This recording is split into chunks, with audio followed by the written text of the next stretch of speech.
আগে আমি প্রয়োজনীয় আলাপ সেরে নিই। সেটা হলো যে গতকাল তো আমরা ক্লাস করি নাই, আমি ইমার্জেন্সি কেসে ঢাকা গিয়েছিলাম, যে কারণে গতকাল ক্লাস করাতে পারি নাই। গতকালের ক্লাসটি তোমরা শুক্রবারে করবা অবশ্যই, ঠিক আছে? ঠিক এরকম টাইমেই শুক্রবারে এই সকাল 9:30টায় করাবো, ঠিক আছে? সবাই অ্যালার্ট থাকবা। যদিও শুক্রবারে তোমরা ক্লাস করো না, সেই হিসাবে হয়তো মনে থাকবে না অনেকেরই, কিন্তু আগে থেকে অ্যালার্ট থাকবা, বলে রাখবা গার্ডিয়ানকে যে শুক্রবারে কিন্তু আমাদের ক্লাস হবে, ঠিক আছে? তাহলে আমি বোর্ডে যাই, কি বলো? তোমরা পঞ্চম অধ্যায়টা বের করো। আমার সামনে বই নাই তো, এই জন্য তোমাদের সামনে থাক। হ্যাঁ, আমি আজকে বই নিয়ে বসতে পারিনি, কেন কি পড়াবো এটা নির্ধারিতই ছিল না। তো চ্যাপ্টারটা বের করছো? হ্যাঁ। কার মাইক্রোফোনে ভালো সাউন্ড আছে? জিয়াদ রিফাত। জিয়াদ রিফাত, তুমি পড়ো তো এই অধ্যায়টাতে, ওই যে শিক্ষণ ফল মানে কি কি শিখতে পারবো, এইটা পড়ো তো দেখি একদিক থেকে, একদম চ্যাপ্টারের শুরুতে। হ্যাঁ বলো তো। বল ও ক্ষেত্রফলের পরিবর্তনের সাথে চাপের পরিবর্তন ব্যাখ্যা করতে পারবো। ভেরি গুড, হ্যাঁ পড়ে যাও, একদিক থেকে সুন্দর করে পড়ে যাও। স্থির তরলের মধ্যে কোনো বিন্দুতে চাপের রাশিমালা পরিমাপ করতে পারবো। ভেরি গুড, হ্যাঁ। তরলে নিমজ্জিত বস্তুর ঊর্ধ্বমুখী চাপের অনুভূতি ব্যাখ্যা করতে পারবো। বাহ, মানে কোন বস্তুকে তরলে নিমজ্জিত করলে সেই বস্তুটা যে একটা ঊর্ধ্বমুখী বল অনুভব করে, সেটা আমরা অনুভব করতে পারবো। হ্যাঁ। প্যাসকেলের সূত্র ব্যাখ্যা করতে পারবো। আচ্ছা, প্যাসকেলের সূত্র আছে। প্যাসকেলের সূত্রের ব্যবহারিক ক্রিয়া প্রদর্শন করতে পারবো। আর্কিমিডিসের সূত্র ব্যাখ্যা করতে পারবো। হ্যাঁ, ভেরি গুড। ঘনত্ব ব্যাখ্যা করতে পারবো। হ্যাঁ। দৈনন্দিন জীবনে ঘনত্বের ব্যবহার ব্যাখ্যা করতে পারবো। আচ্ছা। বস্তু কেন পানিতে ভাসে তা ব্যাখ্যা করতে পারবো। বাংলাদেশে নৌপথে দুর্ঘটনার কারণ বিশ্লেষণ করতে পারবো। হ্যাঁ, গতকালও একটা লঞ্চ দুর্ঘটনা ঘটছে, তাই না? সেটা কেন ঘটে আমরা ব্যাখ্যা করতে পারবো পদার্থ বিজ্ঞানের দৃষ্টিকোণ থেকে। হ্যাঁ, তারপর বায়ুমণ্ডলের চাপ ব্যাখ্যা করতে পারবো। তরল স্তম্ভের উচ্চতা ব্যবহার করে বায়ুমণ্ডলীয় চাপ পরিমাপ করতে পারবো। হ্যাঁ। উচ্চতা বৃদ্ধির সাথে বায়ুমণ্ডলের চাপের পরিবর্তন বিশ্লেষণ করতে পারবো। আবহাওয়ার উপর বায়ুমণ্ডলের চাপের পরিবর্তন বিশ্লেষণ করতে পারবো। আরে বাবা, অনেক কিছু দেখা যায়। হ্যাঁ, তারপর পীড়ন ও বিকৃতি ব্যাখ্যা করতে পারবো। এটা বোধহয় লাস্টের দিকে চলে আসছে। হ্যাঁ, বলো। হুকের সূত্র ব্যাখ্যা করতে পারবো। হ্যাঁ, পীড়ন বিকৃতির উপরই হুকের সূত্র। হ্যাঁ, তারপর পদার্থের আণবিক গতিতত্ত্ব ব্যাখ্যা করতে পারবো। আচ্ছা। আর পদার্থের প্লাজমা অবস্থা ব্যাখ্যা করতে পারবো। এই আমাদের এই অধ্যায়ের আলোচ্য বিষয়, প্রথম অনুচ্ছেদটা কোন বিষয়ে বলো? চাপ। চাপ। তো আমরা শুরু করতে যাচ্ছি একদম এই অধ্যায়ের প্রথম অনুচ্ছেদ, চাপ। এটা আমরা ব্যাখ্যা করব। চাপ কি এটা আমরা ব্যাখ্যা করব আগে। চাপ, তো মনোযোগ দাও তোমরা সবাই। তো চাপের আগে সংজ্ঞাটা আমরা শিখি, এবং বুঝে বুঝে কিন্তু সংজ্ঞাটা শিখতে হবে, শুধু মুখস্থ করলে হবে না। সংজ্ঞা, চাপের সংজ্ঞা তোমরা ইচ্ছে করলে লিখে নিতে পারো, ইচ্ছে করলে স্ক্রিনশট মেরে রাখতে পারো, পরবর্তীতে লিখবো, তাই না? আর এখন লিখলেও লিখতে পারো, যাদের হাত চালু আছে লিখে নিতে পারো, অথবা স্ক্রিনশট দিয়ে রাখতে পারো। লেখা শেষ হয়ে গেল, তুমি পট করে স্ক্রিনশট দিয়ে রাখলা, সেটাও হয়। চাপ কাকে বলে, চাপের সংজ্ঞাটা কি? দেখো, একক ক্ষেত্রফলের উপর, একক ক্ষেত্রফলের উপর, একক ক্ষেত্রফলের উপর লম্বভাবে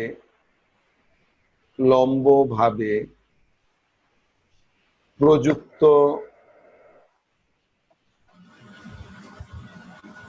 বলের মানকে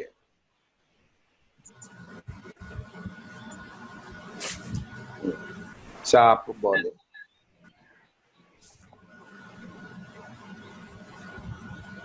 হ্যাঁ, একক ক্ষেত্রফলের উপর লম্বভাবে প্রযুক্ত বলের মানকে চাপ বলে। তো সংজ্ঞাটা একটু ব্যাখ্যা করা দরকার, তাই না? যদি 1 মার্কের জন্য আসে যে চাপ কি, তাহলে কিন্তু এইটুকুই লিখবো। কিন্তু যদি 2 মার্কের জন্য আসে তাহলে তো সংজ্ঞাটা ব্যাখ্যা করতে হবে, তাই না? সংজ্ঞাটা দেওয়ার কারণে 1 মার্ক পাবা, আর ব্যাখ্যা করলে আরেক মার্ক পাবা। কাজেই সংজ্ঞাটা ব্যাখ্যা করতে হবে। এখন ব্যাখ্যা করছি, তবে আমি ব্যাখ্যা করতে যতটুকু লিখবো এখানে বোর্ডে তোমাকে বোঝানোর জন্য, সবটুকুই কিন্তু তোমার লিখতে হবে না। আগে বুঝে নাও, একক ক্ষেত্রফলের উপর লম্বভাবে প্রযুক্ত বলের মানকে চাপ বলে। প্রযুক্ত বলের মান, বলকে না, প্রযুক্ত বলের মানকে। ঠিক আছে? আচ্ছা দেখো, যদি যদি আমরা যদি ধরে নেই যে এ ক্ষেত্রফলের উপর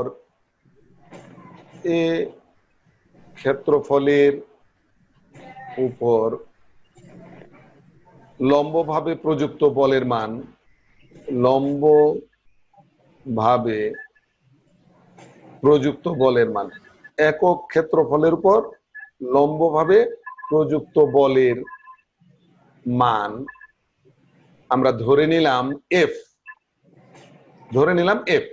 এ ক্ষেত্রফলের উপর লম্বভাবে প্রযুক্ত বলের মান এফ, এটা আমরা ধরে নিছি। অতএব একক ক্ষেত্রফলের উপর মানে কি 1। এই যে একক, এই যে আমরা 1 লিখে এখানে একক কথাটা লিখে দিই।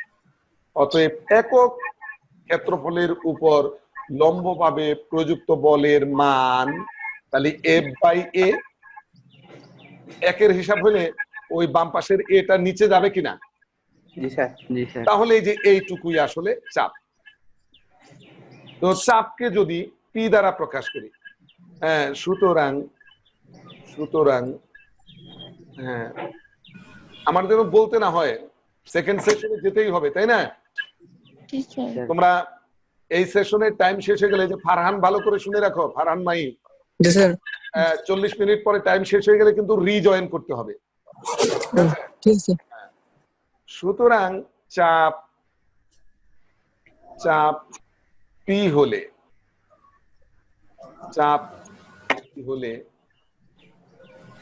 P equal to F by A.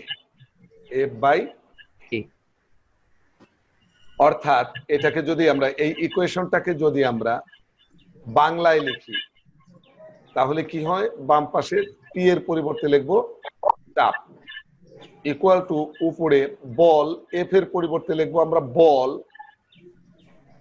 By নিচে লিখবো আমরা ক্ষেত্রফল। হ্যাঁ, বল বাই ক্ষেত্রফল। বুঝতে পেরেছো? জি স্যার।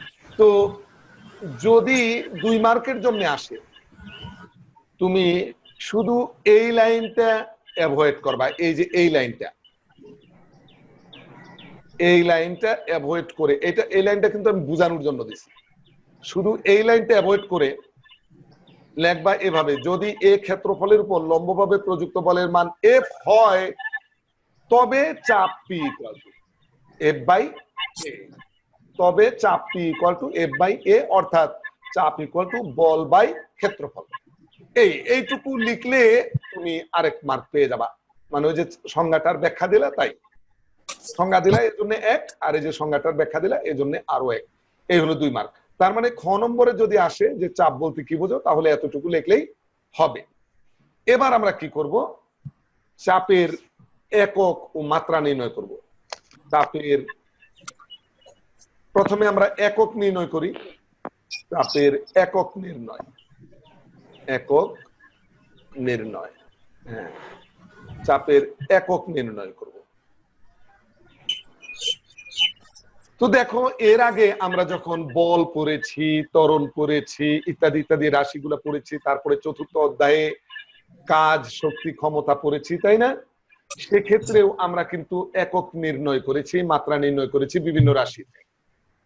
এখানেও আমরা একই পদ্ধতিতে চাপের একক নির্ণয় করতে পারবো। একই পদ্ধতিটা কি? যেহেতু চাপের একক নির্ণয় করব, আমরা প্রথমেই লিখবো আমরা জানি চাপ ইকুয়াল টু, শুরুতেই লিখবো আমরা জানি চাপ ইকুয়াল টু বল বাই ক্ষেত্রফল। বল বাই ক্ষেত্রফল। কারণ আমরা সংজ্ঞা থেকে এটা জেনে আসছি, তাই না?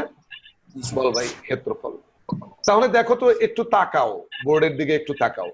তাহলে আমি বলতে পারি যে এই বলের একককে ক্ষেত্রফলের একক দ্বারা ভাগ করলে, এই যে মাঝখানে দাগ মানে কি, ভাগ, তাহলে বলের একককে ক্ষেত্রফলের একক দ্বারা ভাগ করলে চাপের একক পাওয়া যাবে। এই বাংলাটা এখানে লিখবো, এভাবে লিখবো যে সুতরাং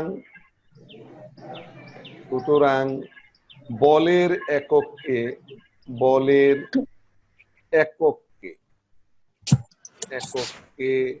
ক্ষেত্রফলের একক দ্বারা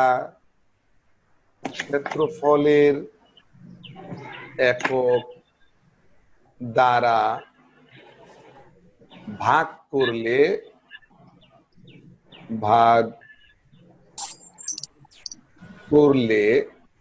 চাপের একক পাওয়া যাবে।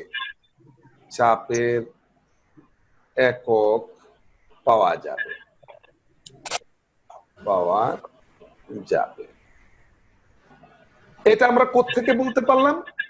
এই যে চাপের যে রাশিমালা আমরা লিখেছিলাম, চাপ ইকুয়াল টু বল বাই ক্ষেত্রফল, ওখান থেকে কিন্তু পেয়েছি। দেখো উপরে আছে বল, নিচে ক্ষেত্রফল, মাঝখানে দাগ মানে কি, ভাগ। তাহলে বলের একককে ক্ষেত্রফলের একক দ্বারা ভাগ করা হলে চাপের একক পাওয়া যাবে। তাহলে আমরা এখন লিখবো বলের একক কি? আমরা লিখবো বলের একক নিউটন, ঠিক না? হ্যাঁ, বলের একক নিউটন, এটা সবাই জানো নিশ্চয়ই। বলের একক নিউটন, ব্রেকেটে লিখবা এন, ক্যাপিটাল লেটারে। এবং ক্ষেত্রফলের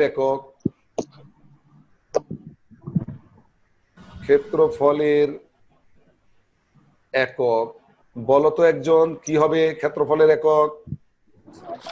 বর্গমিটার। হ্যাঁ, বর্গমিটার, রাইট। ক্ষেত্রফলের একক হলো বর্গমিটার। বর্গমিটার কথাটা বাংলায় লিখে ব্রেকেটে লিখবা এম স্কয়ার, স্মল লেটারে এম লিখে কিন্তু। হ্যাঁ, ওকে। সুতরাং চাপের একক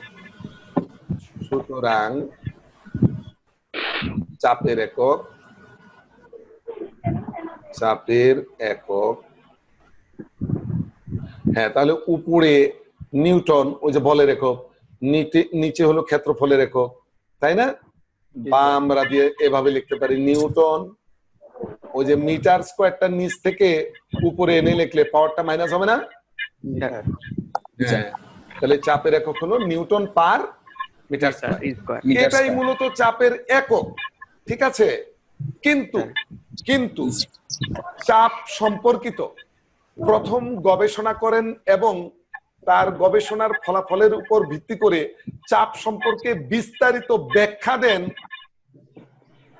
ব্লেইজ প্যাসকেল নামক একজন গণিতবিদ এবং পদার্থবিদ। ব্লেইজ প্যাসকেল চাপ সম্পর্কে প্রথম ধারণা দেন। তাই এই চাপের একককে নিউটন পার মিটার স্কয়ার না বলে তার নামের প্রতি সম্মান দেখিয়ে প্যাসকেল বলা হয়। চাপের একক হচ্ছে প্যাসকেল। তো আমরা লিখবো যে চাপের এই একককে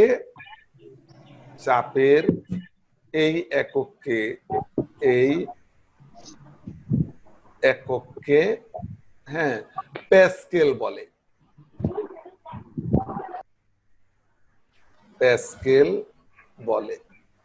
প্যাসকেল লিখে ব্রেকেটের ভিতরে এই যে ক্যাপিটাল লেটারে পি, স্মল লেটারে এ, এটা হলো প্যাসকেলের প্রতীক। চাপের একক যে প্যাসকেল, সেই প্যাসকেলের প্রতীক এটা। চাপের এই একককে প্যাসকেল বলে। ওকে, বুঝতে পেরেছো তোমরা? আচ্ছা, অতএব আমরা বলতে পারি যে 1 প্যাসকেল মানে হচ্ছে, এই যে দেখো 1 প্যাসকেল এর মানে হলো বল 1 নিউটন আর ক্ষেত্রফল 1 মিটার স্কয়ার। বুঝতে পেরেছো? হ্যাঁ, এই যে 1 প্যাসকেল মানে কিন্তু এই যে এটা 1 প্যাসকেল। এখন চাপের একক নির্ণয় কিন্তু এই পর্যন্ত শেষ। আমি জাস্ট এটা আবার একটু বিশ্লেষণ করতেছি আরেকটা কারণে, একটু লক্ষ্য করো। তাহলে 1 প্যাসকেল মানে যেহেতু নিউটন পার মিটার স্কয়ার কে প্যাসকেল বলে, তাহলে 1 প্যাসকেল মানে এই যে নিউটন উপরে 1 নিউটন আর মিটার স্কয়ার এই যে নিচে 1 মিটার স্কয়ার। এখন আমি যদি বলি তাহলে 10 প্যাসকেল মানে কি, তাহলে উপরে যদি আমি 10 নিউটন দিই, নিচে 1 মিটার স্কয়ার, 10/1 এ হয় 10। বুঝতে পেরেছো এটা? এবার দেখো 1 প্যাসকেলের যদি আমরা সংজ্ঞা দিই, 1 প্যাসকেলের সংজ্ঞা, তাহলে আমরা বলবো যে 1 মিটার স্কয়ার ক্ষেত্রফলের উপর, এই যে নিচে লক্ষ্য করো, 1 মিটার স্কয়ার ক্ষেত্রফলের উপর লম্বভাবে প্রযুক্ত বলের মান 1 নিউটন হলে যে পরিমাণ চাপ অনুভূত হয় তাকে 1 প্যাসকেল বলে। সংজ্ঞাটা লিখে নাও। হ্যাঁ, 1 মিটার স্কয়ার ক্ষেত্রফলের উপর, 1 মিটার স্কয়ার ক্ষেত্রফলের উপর 1 নিউটন বল লম্বভাবে প্রযুক্ত হলে, লম্বভাবে প্রযুক্ত হলে, প্রযুক্ত হলে যে পরিমাণ চাপ অনুভূত হয়, যে পরিমাণ চাপ অনুভূত হয়, চাপ অনুভূত হয় লিখবা, তাকে 1 প্যাসকেল বলে। 10 প্যাসকেল বলতে কি বোঝো তাহলে আমরা কিভাবে বলবো? এই 10 প্যাসকেলের ব্যাপারটা তাহলে আমরা কিভাবে বলতে পারি দেখো। 10 প্যাসকেলের ব্যাপারটা যে এই যে ক্ষেত্রফল হলো 1 মিটার স্কয়ার আর বলের মান 10, ঠিক আগের সংজ্ঞাটায় এই যে বল যে 1 নিউটন ছিল এই জায়গায় এখন আমরা 10 নিউটন বলবো, আর ক্ষেত্রফল 1 মিটার স্কয়ার 1 মিটার স্কয়ার, কারণ 10/1, তাই না? তাহলে আমরা বলতে পারি 1 মিটার স্কয়ার ক্ষেত্রফলের উপর, 1 মিটার স্কয়ার ক্ষেত্রফলের উপর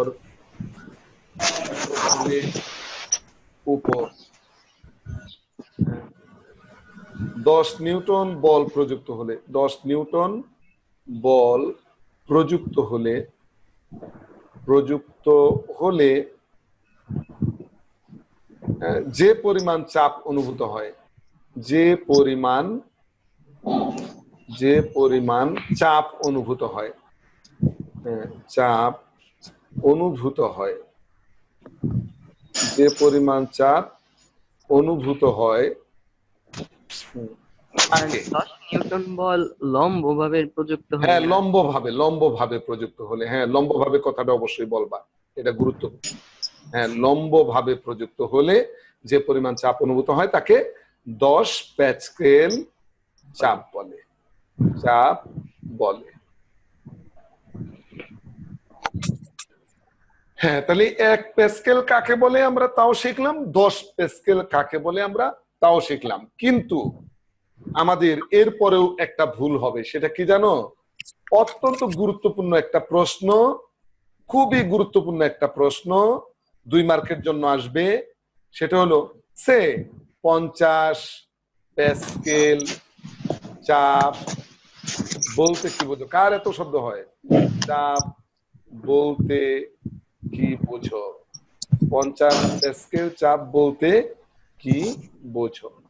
এইটা, এই প্রশ্নটা তাহলে কিভাবে লিখবা বলো তো? কার এত শব্দ হয়? কার? কন্ট্রোল করো, কন্ট্রোল করো। কার মাইক্রোফোন লড়াচড়া করে বেশি? মাইক্রোফোনটাকে স্থির রাখতে হবে।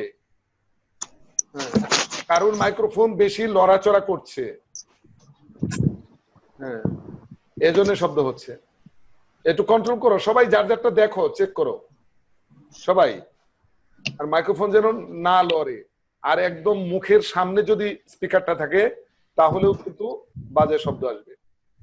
আচ্ছা দেখো, 50 প্যাসকেল চাপ বলতে কি বুঝো? এই প্রশ্নটার উত্তর তাহলে আমরা কিভাবে দেব? আগে 1 প্যাসকেল কাকে বলে তা লিখবো, ঠিক আছে? তো 1 প্যাসকেল কাকে বলে বলো তো? 1 মিটার ক্ষেত্রফলের উপর 1 নিউটন বল লম্বভাবে প্রযুক্ত পরিমাণ চাপ অনুভূত হয় তাকে 1 প্যাসকেল বলে, তাই না? এই সংজ্ঞাটা হুবহুবি লিখবা আমরা জানি কথাটা দিয়ে, আমরা জানি কথাটা দিয়ে ওইটা পুরোপুরি লিখবা। তাই বলে এইটা যেন লেখো না যে সংজ্ঞা, এই সংজ্ঞা শব্দটা কিন্তু লেখন যাব না। তোমরা লিখবা আমরা জানি 1 মিটার স্কয়ার ক্ষেত্রফলের উপর 1 নিউটন বল লম্বভাবে প্রযুক্ত হলে যে পরিমাণ চাপ অনুভূত হয় তাকে 1 প্যাসকেল চাপ বলে। একেবারে হুবহু 1 প্যাসকেল কাকে বলে সেটা লিখলাম, কিন্তু সেকেন্ড স্টেপে যায় কিন্তু 10 প্যাসকেল চাপ কাকে বলে এইটা হুবহু লেখন যাব না।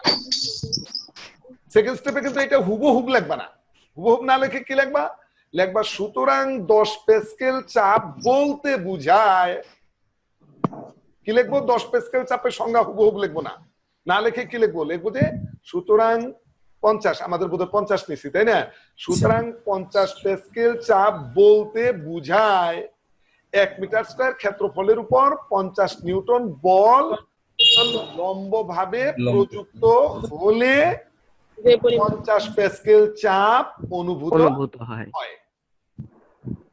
এই 50 প্যাসকেল চাপ বলে এভাবে বলবো না। বুঝতে পেরেছো তো সেকেন্ড প্যারাটা কিভাবে হবে, বুঝতে পেরেছো? হ্যাঁ, আবারও বলি, আমরা সেকেন্ড প্যারাটা, প্রথম প্যারাটা কিন্তু 1 প্যাসকেল চাপের সংজ্ঞা হুবহু, কিন্তু দ্বিতীয় প্যারায় যায় আমরা বলবো যে সুতরাং 50 প্যাসকেল চাপ বলতে বুঝায় 1 মিটার স্কয়ার ক্ষেত্রফলের উপর 50 নিউটন বল লম্বভাবে প্রযুক্ত হলে 50 প্যাসকেল চাপ অনুভূত হয়, 50 প্যাসকেল চাপ অনুভূত হয়। এই বুঝতে পেরেছো তোমরা? এই যে আজকে যা যা পড়াইতেছি যেভাবে, এগুলা ফ্রেশ করে প্রশ্ন উত্তর প্রশ্ন উত্তর প্রশ্ন উত্তর এভাবে লিখে লিখে তোমরা কিন্তু অবশ্যই ইনবক্স করবা, ঠিক আছে? এখানে একটা জিনিস আমার স্কিপ হয়ে আসছে মনের ভুলে, যাই হোক সেটা এখনো স্কিপ হয়েছে না বললেও চলে, কেননা আমরা একক নিয়ে কথা বলছি, মাত্রা নিয়ে এখনো কথা বলি নাই। এককের সাথে রিলেটেড এই প্রশ্নটা ছিল, তাই আমরা এটা আগে পড়ায় নিলাম। ওকে, এখন যেটা মাত্রা নির্ণয়, চাপের মাত্রা নির্ণয়, লেখো চাপের মাত্রা নির্ণয়। হ্যাঁ, চাপের মাত্রা নির্ণয়, এই কথাটা বারবার বলাটা তো তোমাদের সবার জন্য ক্ষতিকর। হ্যাঁ, চাপের মাত্রা নির্ণয়, একক নির্ণয়টা আমরা যে প্রক্রিয়ায় করেছি, মাত্রা নির্ণয় ঠিক ওই প্রক্রিয়ায় করবো ইনশাল্লাহ। সেটা কিভাবে দেখো, লিখবো আমরা জানি চাপ ইকুয়াল টু, এইভাবেই লিখছিলাম না এককের ক্ষেত্রে? হ্যাঁ, লিখবো আমরা জানি চাপ ইকুয়াল টু, চাপ ইজ ইকুয়াল টু বল বাই ক্ষেত্রফল, বল বাই ক্ষেত্রফল। এর পরের লাইনটা তাহলে কি হবে রিফাত বলো তো? সুতরাং বলো, মাত্রা নির্ণয় করবো তো একক নির্ণয়ের মতোই। হ্যাঁ, সুতরাং চাপের মাত্রা ইকুয়াল না, সুতরাং বলের মাত্রাকে ক্ষেত্রফলের মাত্রা দ্বারা ভাগ করলে চাপের মাত্রা পাওয়া যাবে, এ কথাটা লিখতে হবে না? জি স্যার। হ্যাঁ, সুতরাং বলের মাত্রাকে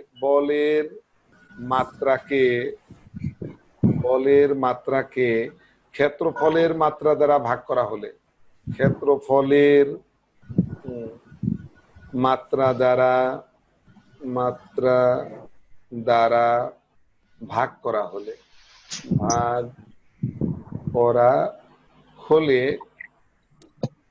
চাপের মাত্রা পাওয়া যাবে, চাপের মাত্রা পাওয়া যাবে। এই কথাটা আগে লিখতে হবে না? হ্যাঁ, ভুলে যাওয়া যাবে না, চাপের মাত্রা পাওয়া যাবে। এরপরে আমরা লিখবো যে বলের মাত্রা, আমরা তো জানি এগুলা নাকি, বলের মাত্রা কত বলো, বলের মাত্রা এম এল পার টি স্কয়ার, মনে পড়ে? বলের অধ্যায় পড়ছি তো এগুলা। আর ক্ষেত্রফলের মাত্রা এল স্কয়ার, ক্ষেত্রফলের মাত্রা, বলের মাত্রা যে এম এল পার টি স্কয়ার, এটা বলের অধ্যায় পড়া হয়েছে। ক্ষেত্রফলের মাত্রা এল স্কয়ার, অতএব চাপের মাত্রা, অতএব চাপের মাত্রা কি হবে বলো?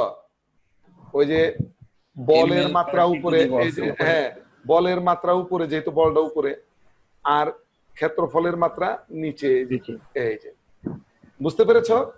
জি স্যার। এবার দেখো এখানে একটু কাটাকাটির ব্যাপার আছে। এই যে এল দ্বারা এই এল স্কয়ার কাটলে একটা এল থাকবে, তাহলে উপরে থাকে এম পার টি স্কয়ার, রাইট?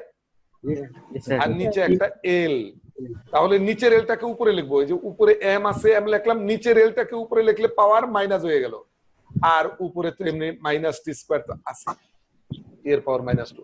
তাহলে চাপের মাত্রা পাইলাম এম পার এল পার টি স্কয়ার। এই যে পড়াও জানতে হবে, হ্যাঁ, চাপের মাত্রা এম পার এল পার টি স্কয়ার। এখন একটা কথা, কিন্তু যদি তোমাকে এমসিকিউতে প্রশ্ন করে যে চাপের মাত্রা কি, তাহলে তুমি তো এইটাই লিখবা নাকি?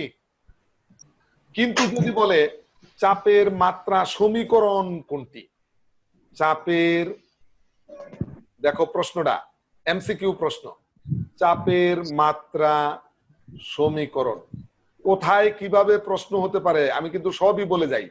হ্যাঁ, চাপের মাত্রা সমীকরণ কোনটি, এইটা যদি প্রশ্ন হয়, মাত্রা কিন্তু না, মাত্রা সমীকরণ, হ্যাঁ, সেক্ষেত্রে উত্তর কি হবে জানো? এই মাত্রা যেটা ওইটা আগে খুঁজে নিতে হবে। এই যে মাত্রা তো এটা নাকি, সমীকরণ যখনই বলবে তখনই মাত্রাটাকে থার্ড ব্র্যাকেট, আর বাম পাশে থার্ড ব্র্যাকেটের ভিতরে চাপের প্রতীকটাকে লিখে দিতে হবে, চাপের প্রতীক, যেহেতু এটা চাপের মাত্রা সমীকরণ। এটা হলো চাপের মাত্রা সমীকরণ। এই দেখো চাপের মাত্রা এইটুকু, ভালো করে বোর্ডের দিকে তাকাও, চাপের মাত্রা এইটা। আর যদি বলে চাপের মাত্রা সমীকরণ, তাহলে এই যে এইটা। বুঝতে পেরেছো? হ্যাঁ, এগুলা কিন্তু ভালো করে লক্ষ্য রাখতে হবে। বাস, তাহলে চাপের প্রাথমিক ধারণা আমাদের কাছে ক্লিয়ার। দ্বিতীয় অনুচ্ছেদটা কি আছে বলতো রিফাত? ঘনত্ব। ঘনত্ব।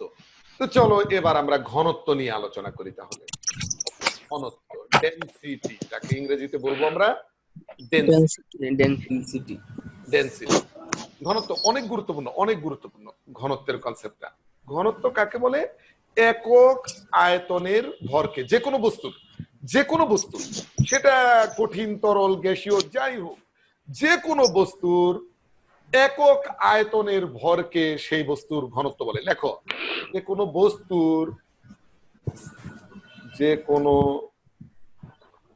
বস্তুর একক আয়তনের ভরকে, একক আয়তনের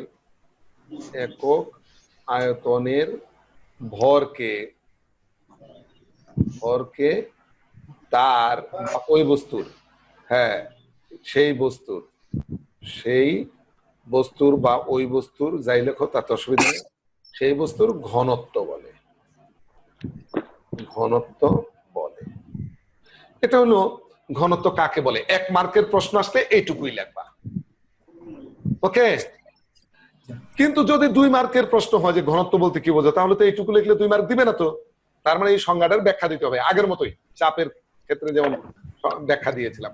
লিখবো যে ধরা যাক বা মনে করি, এরকম শব্দ একটা লেখো, লিখতে পারো, ধরা যাক, ধরি, মনে করি, as you like this। আচ্ছা, মনে করি মনে করি ভি আয়তনের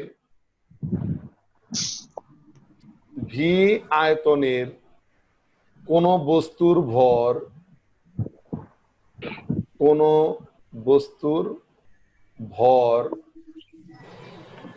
এম। ভি আয়তনের কোন বস্তুর ভর এম, এটা আমরা ধরে নিলাম। তাহলে আমাদের সংজ্ঞায় তো বলছে একক আয়তনের ভরকে ঘনত্ব বলে। তাহলে একক, এই যে 1 এর জায়গায় নিলাম 1, ব্র্যাকেটে লিখে দাও একক। এই যে একক আয়তনের ওই বস্তুর ভর, তাহলে কত হবে? একক আয়তনের কোন বস্তু না লিখে ওই বস্তু m/v ভর, তাহলে কি হবে? m/v। M by V. তাহলে ঘনত্ব এইটুকুই।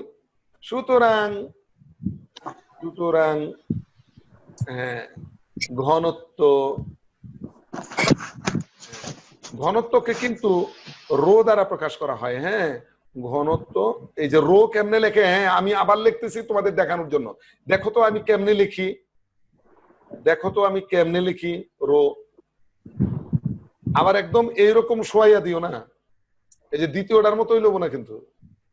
হ্যাঁ, এই যে এরকম এরকম, বুঝতে পেরেছো? হ্যাঁ, এটা একটা গ্রিক বর্ণ, এটার নাম কি? রো। রো। এটার নাম হচ্ছে রো। ভালো করে এই অক্ষরটা লেখা শিখবা, এরকম। এটার নাম হলো রো। ওকে, তাহলে ঘনত্ব রো ইকুয়াল টু ঘনত্ব ওই যে ওইটুকু, ওই যে আমরা বের করেছি M by V. M by V. M by V. Okay, অর্থাৎ অর্থাৎ এটার বাংলাটা লিখবো এখন আমরা। অর্থাৎ রো তো ঘনত্ব, ঘনত্ব ইকুয়াল টু কি? ভর। ওই যে এম হচ্ছে ভর, আর নিচে ভি, ভি মানে কি? আয়তন। আয়তন। ভেরি গুড, ভর বাই আয়তন। বাস হয়ে গেল, ঘনত্ব ইকুয়াল টু ভর বাই আয়তন। এই যে এই ব্যাখ্যাটুকু দিলেই আমরা 2 মার্ক পেয়ে যাব ইনশাআল্লাহ। তো সেক্ষেত্রে ব্যাখ্যায় এই যে মনে করি ভি আয়তনে কোন বস্তুর ভর এম, সুতরাং ঘনত্ব মানে এই এই যে ঐকিকের ফরম্যাটটা এখানে, এই লাইনটা ইচ্ছে করলে তোমরা অ্যাভয়েড করতে পারো, দিলেও অসুবিধা নাই, না দিলেও সমস্যা নাই, এই আর কি। বুঝতে পেরেছো তোমরা নিশ্চয়ই, তাই না? হ্যাঁ, এবার আমরা লিখবো ঘনত্বের একক নির্ণয়। ঘনত্বের ওই আগের মতোই, যেমন চাপের যেমন একক নির্ণয় করলাম, মাত্রা নির্ণয় করলাম, এখানেও তাই ঘনত্বের একক নির্ণয় করব, মাত্রা নির্ণয় করব। তো প্রথমে আমরা ঘনত্বের একক নির্ণয় করছি। নির্ণয়, হ্যাঁ নির্ণয়, এটাও কিন্তু একটা প্রশ্ন যে ঘনত্বের একক নির্ণয় করো। যেমন এর আগে প্রশ্ন গেছে কিন্তু যে চাপের একক নির্ণয় করো, চাপের মাত্রা নির্ণয় করো। এখন আমরা শিখতেছি ঘনত্বের একক নির্ণয় করো। প্রশ্ন লিখবা, উত্তর লিখবা, প্রশ্ন লিখবা, উত্তর লিখবা, ফ্রেশ করে লিখে চমৎকার চকচকে একটা পিক নিয়ে আমাকে ইনবক্স করবা, ঠিক আছে? হ্যাঁ, ঘনত্বের একক নির্ণয় করব এখন আমরা। কিভাবে লিখবো? আগের মতোই, ওই যে চাপের একক যেভাবে নির্ণয় করেছি ওভাবেই আমরা প্রথমেই লিখবো আমরা জানি ঘনত্ব ইকুয়াল টু, হ্যাঁ আমরা জানি ঘনত্ব ইকুয়াল টু, ঘনত্ব ইকুয়াল টু কি? ভর বাই আয়তন। ভর বাই আয়তন।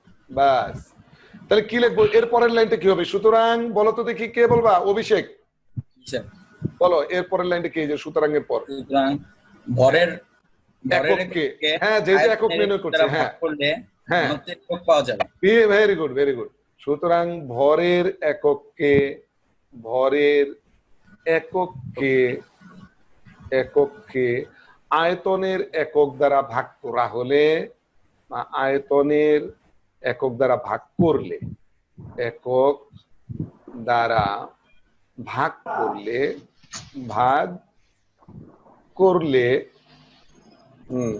ঘনত্বের একক পাওয়া যাবে। ঘনত্বের একক পাওয়া যাবে। তা আগের মতোই সাজাচ্ছি না উত্তরগুলা? আগের মতোই সাজাচ্ছি। আচ্ছা, তাই আমরা লিখবো, তাহলে উপরের দাগে লিখি ভরের একক। এই যে ভরের একক কিলোগ্রাম, তাই না? কিলোগ্রাম, এই যে এভাবে লিখবা কিলোগ্রাম, ব্রেকেটে লিখবা কেজি। এবং আয়তনের একক, এবং হ্যাঁ আয়তনের একক কি হবে গো? Metre cube. হ্যাঁ, ঘনমিটার লিখবা। মিটার কিউব মানে ঘনমিটার, ওটার বাংলায় লিখতে হবে ঘনমিটার, ব্রেকেটে লিখবো মিটার কিউব, এই যে এম কিউব। বুঝতে পেরেছো? হ্যাঁ, অতএব ঘনত্বের একক বা সুতরাং ঘনত্বের একক, সুতরাং ঘনত্বের একক, সুতরাং ঘনত্বের একক কি হবে বলো? উপরে হবে কেজি বাই কেজি জি ভাই আর নিচে হবে এম মিটার কিউব। বা দিয়ে মিটার কিউবটা উপরে লিখলে কি লিখবো? এই যে কেজি আগে লিখবো, মিটার কিউব নিচ থেকে নিয়ে উপরে লিখলে পাওয়ারটা ঋণাত্মক হয়ে যাবে। কেজি পার মিটার কিউব পড়ার সময় করব কি? KG per metre cube. এই হলো ঘনত্বের একক। আমরা চাপ সম্পর্কে আরো একটু আলোচনা করব, ঘনত্ব সম্পর্কেও আমরা আরো একটু আলোচনা করব, তারপরে আমরা তরলের ভেতরে কোনো বিন্দুতে চাপের রাশিমালা প্রতিপাদন করব। তো চলো শুরু করি তাহলে। চাপ সম্পর্কে আমরা আসলে আর কি শিখতে চাই? দেখো, চাপ তো আমরা তো জানি চাপ P equal to F by A, মানে চাপের যে রাশিমালা এটা বলবো আমরা। P equal to F by A মানে চাপ ইকুয়াল টু বল বাই ক্ষেত্রফল। এখন একটু লক্ষ্য করো যে যদি আমরা কোনো নির্দিষ্ট ক্ষেত্রফলের উপর লম্বভাবে বল প্রয়োগ করি, নির্দিষ্ট ক্ষেত্রফল মানে ক্ষেত্রফলটাকে যদি আমি নির্দিষ্ট করে দেই, তাহলে ক্ষেত্রফল এ ধ্রুবক, এই ধ্রুবক আর সমান চিহ্নের পরিবর্তে আমরা যদি সমানুপাতিক চিহ্ন ব্যবহার করি তাহলে তো সমস্যা নেই। এই তার মানে যদি ক্ষেত্রফল এ ধ্রুবক থাকে আমরা লিখতে পারি পি সমানুপাতিক এফ। এ কথাটার অর্থ কি? এ কথাটার অর্থ হলো নির্দিষ্ট ক্ষেত্রফলের উপর বল প্রয়োগ করলে যে চাপ অনুভূত হয় সেই চাপ ওই বলের সমানুপাতিক। তার মানে আমরা যদি বেশি পরিমাণ বল প্রয়োগ করি তাহলে চাপ বেশি হবে, চাপ বেশি অনুভূত হবে। যদি কম বল প্রয়োগ করি তাহলে কম পরিমাণ চাপ অনুভূত হবে। এটা দ্বারা কিন্তু এইটাই বুঝায়।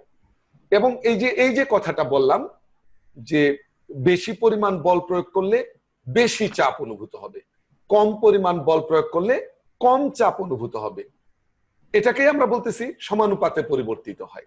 এটা কখন হচ্ছে? যখন ক্ষেত্রফল নির্দিষ্ট, একই ক্ষেত্রফল রেখে ক্ষেত্রফল পরিবর্তন না করে আমরা একবার 10 নিউটন বল প্রয়োগ করলাম, যে পরিমাণ চাপ প্রয়োগ হবে, চাপ অনুভূত হবে।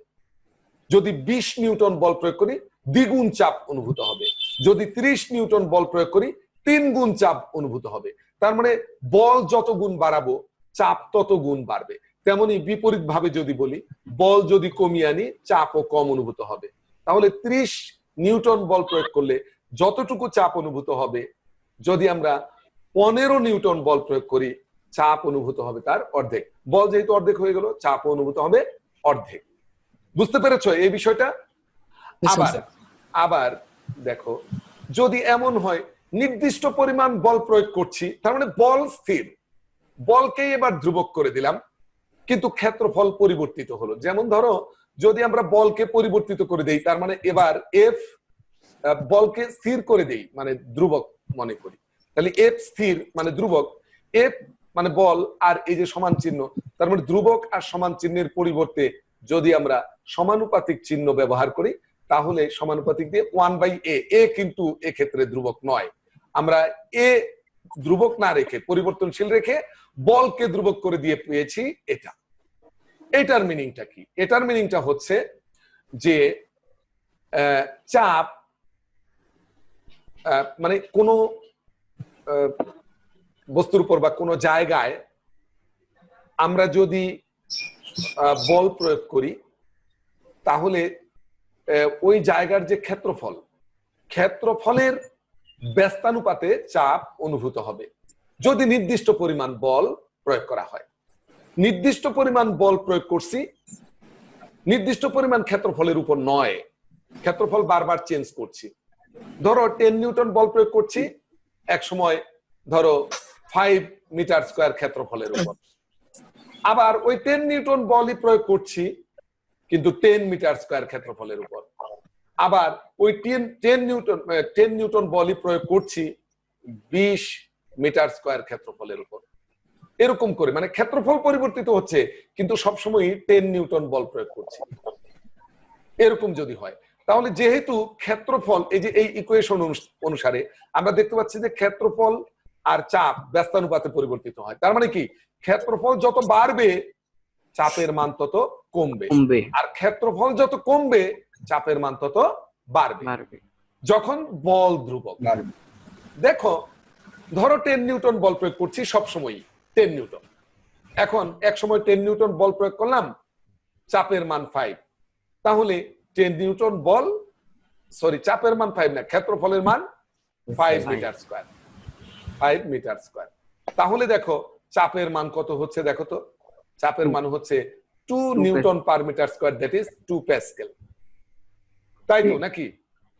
এবার দেখো ওই 10 নিউটন বলই আমি রাখছি, 10 নিউটন বল, 10 নিউটন বল রাখলাম, কিন্তু এবার আমি ক্ষেত্রফল 5 না নিয়ে নিছি 10, তাহলে ক্ষেত্রফল দ্বিগুণ হয়ে গেছে না ক্ষেত্রফল?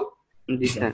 দেখো চাপের পরিমাণ কিন্তু কমে গেছে, আগে ছিল 2 প্যাসকেল, এবার অর্ধেক হয়ে গেছে 1 প্যাসকেল, অর্ধেক হয়ে গেছে।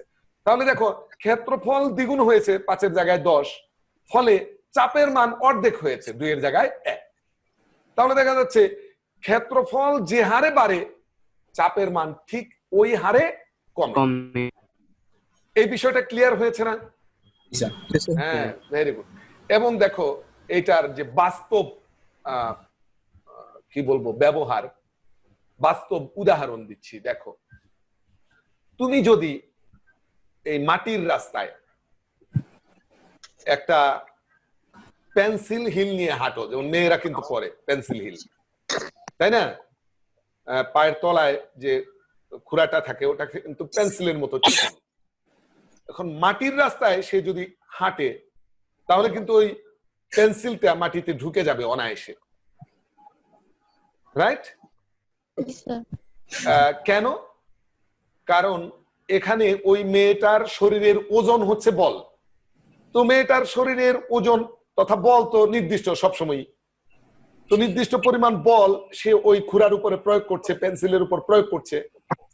পেন্সিলের তলার ক্ষেত্রফল কিন্তু খুবই কম, ক্ষেত্রফল কম হওয়ার কারণে ওখানে চাপ অনুভূত হবে বেশি। ওই যে ক্ষেত্রফল আর চাপ পরস্পর ব্যস্তানুপাতিক, তো যেহেতু ক্ষেত্রফল খুব কম, পেন্সিল হিলের তলার ক্ষেত্রফল যেহেতু খুব কম, ফলে চাপ অনুভূত হবে খুব বেশি, ফলে ওই পেন্সিলটা মাটিতে দেবে যাবে, ঝুঁকে যাবে। আর ওই মেয়েটাই ওই মাটির রাস্তায় যদি একটা ফ্ল্যাট জুতা পরে হাঁটে, একটা ধরো একটা স্যান্ডেল পরে হাঁটতেছে, তো স্যান্ডেলের তলার ক্ষেত্রফল নিশ্চয়ই ওই পেন্সিলের তলার ক্ষেত্রফলের চেয়ে অনেক বেশি। তাহলে যেহেতু ক্ষেত্রফল বেশি চাপ অনুভূত হবে কম, ফলে দেখো এবার কিন্তু সে স্যান্ডেল নিয়ে ওই মাটিতে দেবে যায় না তার পা, তাই না? স্যান্ডেল কিন্তু মাটিতে দেবে যায় না, যায় কি না? না। কারণ কি? ওই স্যান্ডেলের তলার ক্ষেত্রফল বেশি, আর তলার ক্ষেত্রফল বেশি হওয়ার কারণে চাপ অনুভূত হয় কম। আশা করি এই বিষয়টা তোমরা বুঝতে পেরেছো। তাহলে আমরা ফাইনালি সিদ্ধান্তটা নিই যে চাপের সাথে বলের কি সম্পর্ক? ক্ষেত্রফল অপরিবর্তিত থাকলে চাপ বলের সমানুপাতে পরিবর্তিত হয়, এই যেটা চাপ বলের সমানুপাতে পরিবর্তিত। আর বল যদি অপরিবর্তিত থাকে তাহলে চাপ ক্ষেত্রফলের ব্যস্তানুপাতে পরিবর্তিত হয়।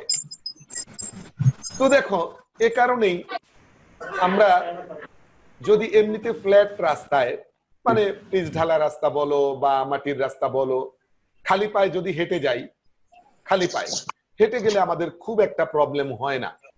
কিন্তু ইটের খোয়া বিছিয়ে রাখা রাস্তার উপর দিয়ে এবার হেঁটে যাও, দেখবা তুমি বেশি দূর হেঁটে যেতে পারবে না, তাই না? কেন?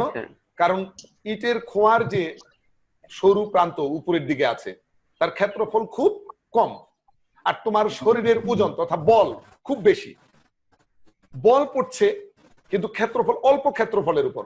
তো অল্প ক্ষেত্রফলের উপরে যদি বেশি পরিমাণ বল প্রযুক্ত হয় তাহলে চাপ অনুভূত হয় খুব বেশি, ফলে মনে হবে যেন খোয়াগুলা তোমার পায়ের তলায় ঢুকে যাচ্ছে। ফলে এই খোয়া বিছানো রাস্তায় তুমি বেশিক্ষণ হাঁটতে পারবে না, অথচ তুমি একটা পিচ ঢালা রাস্তায় ওই খালি পায়ে তুমি অনেক দূর হেঁটে যেতে পারবে। মূলত এরকম। আবার দেখো একটি পেরেক, একটি পেরেকের এক প্রান্ত সরু থাকে, রাইট? ওই সরু প্রান্তটা দেয়ালে রেখে অপর প্রান্তে তুমি হাতুড়ি দিয়ে আঘাত করো, পেরেকটা ওই দেয়ালে ঢুকে যায়। পেরেকের সরু প্রান্তের ক্ষেত্রফল খুব কম, ফলে একটু পরিমাণ বল হাতুড়ি দিয়ে প্রয়োগ করলেই পেরেকটা ঢুকে যাচ্ছে। আর এরকম পেরেক না নিয়ে এবার যদি তুমি লোহার একটা দণ্ড নাও, যার এক প্রান্ত ওইরকম সরু না, উভয় প্রান্তই সমান মোটা, এবার ওই দণ্ড নিয়ে এক প্রান্ত দেয়ালে ধরে আরেক প্রান্তে তুমি হাতুড়ি দিয়ে আঘাত করার চেষ্টা করো তো, ওই ওই দণ্ডটা নিশ্চয়ই ওই পেরেকে দেয়ালের মধ্যে ঢুকে যাবে না, ঢুকাতে পারবে না। তুমি অনেক বেশি বল প্রয়োগ করবা হাতুড়ি দিয়ে, অনেক বেশি বাড়ি দিবা হাতুড়ি দিয়ে, জোরে আঘাত করবা, কিন্তু তারপরেও ওই রড দেয়ালে কিন্তু ঢুকবে না। কারণ কি, রডের যে প্রান্ত দেয়ালে লাগিয়ে অপর প্রান্তে তুমি আঘাত করছো, দেয়ালে লাগানো প্রান্তটার ক্ষেত্রফল অনেক বেশি, ফলে অনেক বেশি বল প্রয়োগ করার সত্ত্বেও চাপ অনুভূত হচ্ছে কম, ফলে ওই রড কিন্তু দেয়ালে ঢুকছে না। বুঝতে পেরেছো বিষয়গুলো? হ্যাঁ, চাপের সাথে ক্ষেত্রফলের এরকম সম্পর্ক। তো এই জিনিসগুলো অবশ্যই লক্ষ্য রাখতে হবে। এগুলি থেকে খ নম্বরের অনুধাবনমূলক প্রশ্ন হতে পারে যে আমরা পিচ ঢালা রাস্তায়, মসৃণ রাস্তায় হেঁটে যেতে আমাদের তেমন কোনো সমস্যা না হলেও ইটের খোয়া বিছানো রাস্তায় হেঁটে যাওয়া কষ্টকর কেন? এত বড় করে প্রশ্ন না করে এরকম করেও করতে পারে যে ইটের খোয়া বিছানো রাস্তায় হেঁটে যাওয়া কষ্টকর হয় কেন, ব্যাখ্যা করো, তাই না? তারপরে দেয়ালে একটি পেরেককে খুব অল্প পরিমাণ আঘাত করেই প্রবেশ করানো যায় কেন, ব্যাখ্যা করো। তো আশা করি যে এখন এগুলি ব্যাখ্যা করতে পারবে ক্ষেত্রফলের সাথে চাপের সম্পর্ক দিয়ে, পারবে না? হ্যাঁ, এখন এগুলি, এই যে আমি বললাম, আমি উদাহরণ দিলাম, চাপের রাশিমালা দিয়ে ব্যাখ্যা করলাম, বাস্তব উদাহরণ দিলাম। এখন তোমার উচিত এ ধরনের প্রশ্ন নিজে তৈরি করে, এই যে আমি যেমন দু একটা তৈরি করলাম, এরকম প্রশ্ন তৈরি করে সেই প্রশ্নের উত্তর করা, এবং উত্তর করে তুমি তোমার স্যাটিসফ্যাকশন আনার জন্য তুমি যেটা করতে পারো, স্যারকে দেখাতে পারো, স্যারকে দেখাতে পারো যে আমার এই প্রশ্নটা বা এই প্রশ্নটার এই উত্তরটা যথাযথ হয়েছে কিনা। হ্যাঁ, এটাকেই কিন্তু বলে প্র্যাকটিস, পরীক্ষার জন্য প্র্যাকটিস। পরীক্ষার কথা আমাদের বলতেই হয়। আমি একটা জায়গায় খুব দ্বিমত পোষণ করি, আমাদের অনেক বিখ্যাত বিখ্যাত শিক্ষাবিদদের সাথেও আমি নিজেকে মিলাতে পারি না। তারা শুধুমাত্র বুঝতেই বলেন, শুধুমাত্র বুঝতেই বলেন, কিন্তু প্র্যাকটিসটা বা তুমি একটা বিষয় প্র্যাকটিস করে আয়ত্ত করবা, পরীক্ষার খাতায় লেখার জন্য একটা প্রশ্নের উত্তর তৈরি করবা, এই বিষয়টাতে তারা গুরুত্ব খুবই কম দেন। আচ্ছা, এখন কথা হলো যে তুমি যদি তৈরি না করো, তুমি শুধু বুঝলে, কিন্তু পরীক্ষার খাতায় সেটা কিভাবে কত সুন্দর করে লেখা যায় এ নিয়ে কখনোই ভাবলে না, চিন্তা করলে না, শুধু বিষয়বস্তু বুঝলে, তুমি পরীক্ষার খাতায় যথাযথভাবে উপস্থাপন করতে না পারার কারণে তোমাকে তো ঠিকই এক্সামিনার নাম্বার দিবে না। আর এক্সামিনার যদি নাম্বার না দেয়, তোমার মোট নাম্বার কম পড়ে যাবে। মোট নাম্বার কম পড়ে গেলে এর পরবর্তী স্টেপে তুমি ভালো কোনো প্রতিষ্ঠানে ভর্তি হতে পারবে না। এ দায় দায়িত্ব কে নিবে? এজন্য আমি কথাটা বলি এরকম, 1 নম্বর কাজ বিষয়বস্তু বুঝে নেওয়া, এর পরবর্তী কাজই হলো সেগুলি প্র্যাকটিস করে খাতায়, পরীক্ষার খাতায় সুন্দর করে লেখার জন্য তৈরি করা, নিজেকে তৈরি করা।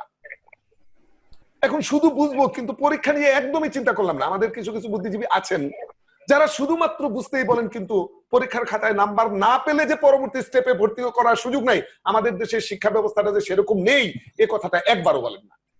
পরীক্ষায় মোট নাম্বারের উপর ভিত্তি করে কিন্তু কলেজগুলা ভর্তি নিচ্ছে, পরীক্ষায় মোট নাম্বারের উপর ভিত্তি করে কিন্তু ইউনিভার্সিটি গুলো ভর্তি নিচ্ছে, অথচ পরীক্ষার মোট নাম্বার নিয়ে তাদের কোনো মাথা ব্যথা নেই। অথচ পরীক্ষার খাতায় তুমি যদি সুন্দরভাবে সাজিয়ে গুছিয়ে না লিখতে পারো, নাম্বারও কিন্তু দিবেন না তারা। এরকম একটি অসামঞ্জস্যপূর্ণ কথাবার্তার সাথে আমি মোটেও নিজেকে মিলাতে পারি না, একদমই মিলাতে পারি না। আমি মনে করি ব্যক্তিগতভাবে তোমাকে বিষয়বস্তু অবশ্যই বুঝতে হবে, এগুলো নিয়ে অনেক চিন্তা করতে হবে, চিন্তার দ্বারাই তোমার মস্তিষ্কের ডেভেলপ হবে। কিন্তু আমাদের দেশের সিস্টেম অনুযায়ী যেহেতু উপরের দিকে যেতে চাইলে, ভালো প্রতিষ্ঠানে ভর্তি হতে চাইলে, যেহেতু পরীক্ষার মার্ক রেজাল্ট একটা ফ্যাক্ট, সুতরাং পরীক্ষার খাতায় সুন্দর করে সাজিয়ে গুছিয়ে লেখার জন্য অবশ্যই তোমাকে সেরকম করে তৈরি করতে হবে, এর কোনো ব্যতিক্রম নাই। আমি বলবো যে আমাদের শিক্ষাবিদরা হয়তো বা এক সময় বলবেন, তারা হয়তো এটা ভাবছেন না, এক সময় বলবেন যে না আমাদের দেশের সিস্টেম অনুযায়ী তোমাকে পরীক্ষায় ভালো করতে চাইলে পরীক্ষার খাতায় কিভাবে একটা বিষয়কে সুন্দর করে উপস্থাপন করা যায় সেটাও একটা প্র্যাকটিসের ব্যাপার, এ ব্যাপারে তারা বলবেন আমার ধারণা। কিন্তু এ ব্যাপারে তারা খুব কম বলেন, এটা আমি মেনে নিতে পারি না। আমার কাছে কেন যেন, আমি তো তাদের মতো অত বুঝি না, তারপরেও আমি কেন যেন মেনে নিতে পারি না। যাই হোক, ওকে। তো এবার আমরা ঘনত্ব নিয়েও এরকম একটা আলোচনা করতে চাই। ঘনত্ব আমাদের কিন্তু প্রথম সেশনের মাত্র আর 7.5 মিনিটের মতো সময় আছে, আমাদের অবশ্যই দ্বিতীয় সেশনে প্রবেশ করতে হবে। কিন্তু তোমরা অনেকে কিন্তু প্রথম সেশন শেষে দ্বিতীয় সেশনে আসো না, মনে করো যে ক্লাস শেষ, মোটেও না কিন্তু। হ্যাঁ, যেহেতু আমাদের 40 মিনিট করে সময়, 40 মিনিট শেষ হওয়ার পর অবশ্যই আবার জয়েন করবে, ঠিক আছে? ওকে, এবার আমরা ঘনত্ব নিয়ে কথা বলবো, একই ধরনের কথাবার্তা কিন্তু ঘনত্ব এই কনসেপ্টটার উপর।